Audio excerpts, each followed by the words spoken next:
What is up, you guys? My name is Aubrey and this is my channel, and today I want to talk about Instacart because last week they announced that they will be cutting roughly 1,800 jobs on the Instacart platform. So I want to be breaking down what exactly this means, what this means for you if you're somebody who's been interested in pursuing Instacart, and what this means for the future of the gig economy. So let's get started. Now, before we dig into the details of these latest job cuts on Instacart's part, I would like to thank the sponsor of this video, Cover. Now, Cover is a financial safety net for gig workers, and what Cover does is it provides a handful of the financial benefits that we've grown used to with a traditional 9-to-5. I talk to people all the time who are interested in joining the gig economy, but it is the lack of financial stability that oftentimes stops them from pursuing it full time. Well, Cover can help with that. Cover provides a ton of financial benefits, including paid time off, sick leave, and cash advances in the case that you need money quickly. They also offer a slew of professional services as well, like bookkeeping and accounting services, a legal team in the case that your gig working platform is wrongfully terminated, as well as medical telehealth professionals. I like to think of Cover like your personal HR department. So if you're one of those people that is interested in pursuing the gig economy, but the lack of financial stability has been holding you back, then you should definitely give Cover a try. I have a link down in the description below as well as in the comment section of this video, and if you follow that link, you can get 1 free month of Cover for completely free, with no contracts, no commitments, and no long-term obligations. So if you're interested in checking it out, go follow that link. Thank you, Cover, for sponsoring this video. Instacart is one of those platforms that has really blown up over the last year. With COVID-19 and with the pandemic and with lockdowns and people being dissuaded from going to grocery stores themselves, they really leaned into Instacart and having their groceries delivered to you. Now, Instacart is an online delivery service that allows for you to get your groceries delivered to you rather than having to go into the grocery store and pick them up yourself. It came in clutch during the pandemic and once lockdowns really started to kick in across the country. Now, in fact, in this exact same period of time, there was a lot of videos on YouTube about Instacart that were blowing up. I never personally made one, but I watched a lot of them in order to learn about the Instacart platform. In fact, over the last 6 months to 8 months, I've been one of those proponents saying that I didn't think that the idea of Instacart was going to go away anytime soon, and that people would grow accustomed to having their groceries delivered and they would not want to go pick them up even if the pandemic was a thing of the past. Well, it seems like I might be wrong in that prediction because last week, Instacart announced that they are cutting roughly 1,800 jobs. Now, according to a CNN business article, the job cuts come as part of a broader change to how Instacart does business with some grocers, including Kroger and Kroger-owned Mariano's stores. Now, for those of you who aren't familiar with how the Instacart business model works, Instacart is an online delivery service to get your groceries delivered to you rather than needing to go pick them up. But there's kind of two different tiers that Instacart has. They have kind of drivers that are contracted in a very similar way that like Lyft or Uber contracts their drivers, where you can sign up in the app, you're approved, and then you turn on the app, then you can go grocery shop for people. Those would be considered like the gig workers of the Instacart platform. But additionally, they have employees that are kind of contracted out to work in grocery stores to shop for users for pickup. So for example, if I wanted to use the Instacart pickup feature at my local grocery store, I could go into the Instacart app, I could place my Instacart order of what groceries I wanted, and I could choose pickup.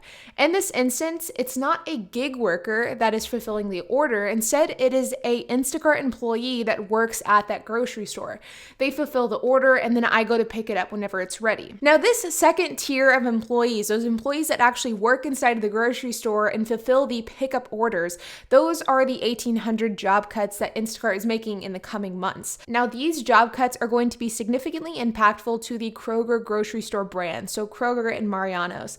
And it seems as though the reason and the thing that prompted these job cuts is the fact that Kroger is really leaning into their own system for in-store pickup, meaning that if you want to get groceries from Kroger and you want to pick them up without having to go in and shop for yourself, you can place an order directly with Kroger and then they can fulfill the order and then you can pick it up on your own. You don't necessarily need to have that third-party app like Instacart to be involved when it's just an in-store pickup. Kroger, I'm sure, would rather have their own employees fulfill it and then cut that middleman out of the equation entirely. And so because of this, I'm sure that the opportunities for in-store pickup on Instacart's side are starting to become smaller and smaller, and the justification for a large employee base to fulfill this type of need is becoming smaller and smaller as well. Now, an important thing to note, and something that has to be addressed about these 1,800 job cuts for in-store workers for Instacart, is the fact that it is the in-store workers, and that these in-store workers receive an hourly wage. They also are eligible for benefits, whereas the contract workers or the gig workers are not paid hourly. And so that really brings into question, the entire debate of Proposition 22, which was a prop in California, which was debating on whether or not gig workers should be considered full-fledged employees.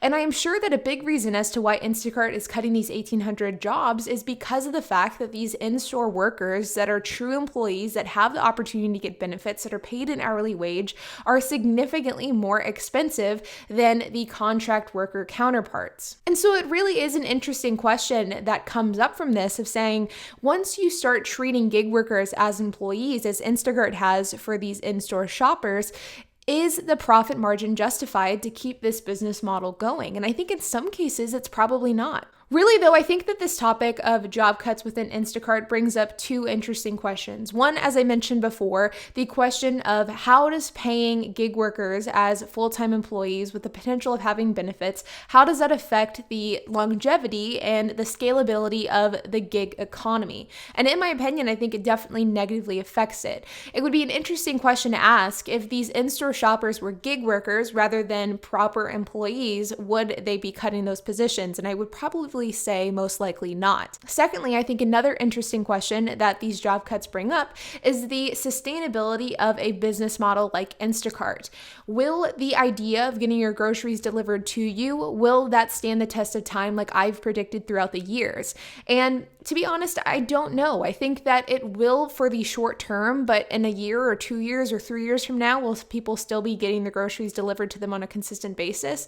I don't know the answer to that question. I think it is a very interesting topic to explore. Ultimately, though, you guys, the effect that this is going to have on the gig economy is probably going to be fairly minimal. The fact is, it's not the gig workers that are losing their positions, it's the in-store workers that were actually working with the grocers to fulfill orders. And even though it's never a good thing when 1,800 people lose their jobs, I'm not entirely surprised that this had to have happened, because Instacart really blew up during the pandemic. And now that the dust is hopefully starting to settle, they of course have to reevaluate and pivot their business model in order to adapt with the times. And with that, they have to readjust the way that they do things. And that's exactly what's happening. But with it being said, you guys, I would love to hear your thoughts. If you have any questions, comments, if you have anything to add, make sure to leave a comment down below. And while you guys are at it, make sure to hit the like button, hit that subscribe button, and hit that notification bell. And I will see you guys in the next video.